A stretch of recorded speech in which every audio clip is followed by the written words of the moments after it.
This is Lotus Comics Press. We're here live with Anthony Michael Hall himself, the legend himself, off of Breakfast Club, Weird Science, Batman.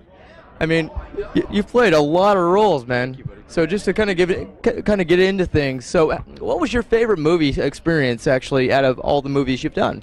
You know, a lot stand out in my mind when I did the Breakfast Club and 16 Candles and Weird Science as a kid. Those certainly got my career going and gave me what I have, and I owe that all to John Hughes and obviously Universal. So those will always stand out in my mind, and they're always appreciated. But over the years, there are a lot of ones that were highlights. 61, when I played Whitey Ford, to work with Billy Crystal on HBO was awesome. The Dark Knight, you're doing a great imitation here of Mr. Ledger. I appreciate it very much, sir. He's excellent. He's great.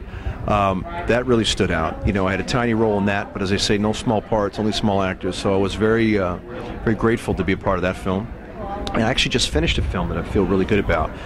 It's called Dead in Tombstone, and I co-starred with Danny Trejo in it. And he's a great guy. He was one of the coolest people I've ever been able to work with. And Mickey Rourke is in it, so also a Universal film. So it's kind of gone full circle. I really appreciate it. Very awesome.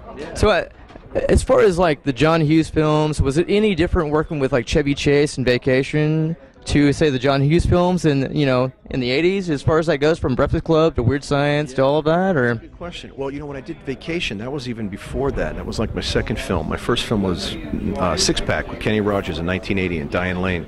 And then Vacation was an amazing experience because I got to work with Chevy and John Candy and all these legends, people that I looked up to as a kid, and that was a great experience too. That really stood out as well. I should have mentioned that one.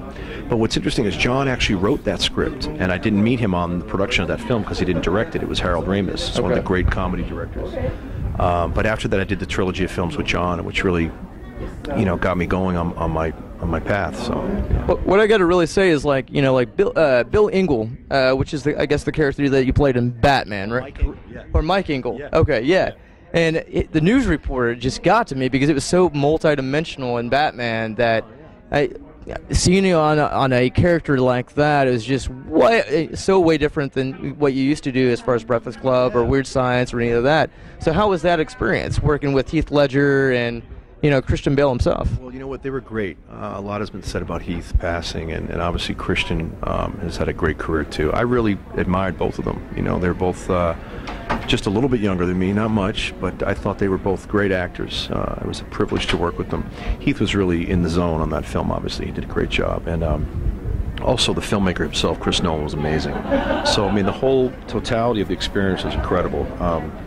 And also to work with one of my favorite actors, Gary Oldman. He's just a legend. Fifth Elements. I mean, he's done all kinds of stuff. Great roles over the years, so it was just a privilege on all counts. So let me ask you this, sir. You look very geeky yourself, sir, just like me. Do you have any comic books that you collect, or do you have any I don't. Any hobbies that you like to talk about? Not per se, no. Okay. I don't. I'm a big music buff. I love movies. What's your favorite band, sir? My favorite band, I like a lot of bands. Recently, I saw Coldplay a couple of years ago. I thought they were great.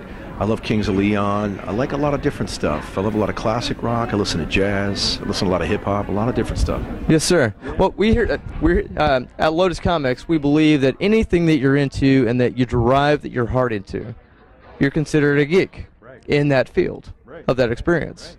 So we try to use a lot of heart with what we do and the people that we talk to. That's very cool. And I think that a lot of the movies that you are actually into, whether it's like Edward Scissorhands, and a lot of people, like when I saw Edward Scissorhands, you almost like just transform that character into not even yourself, because I didn't even recognize you at first. I was like, wow, man, he did such a great job at that role. I appreciate it. Well, I had grown up. I'd physically transformed just kind of naturally. I worked out when I did Johnny Be Good before that, and so I'd kind of come into a bigger body, so to speak. But yes, sir. Again, it was just a privilege to work with Tim Burton. That's a great artist, and Johnny Depp, too. Yes, sir. Well, hey, come check out Anthony Michael Hall, guys.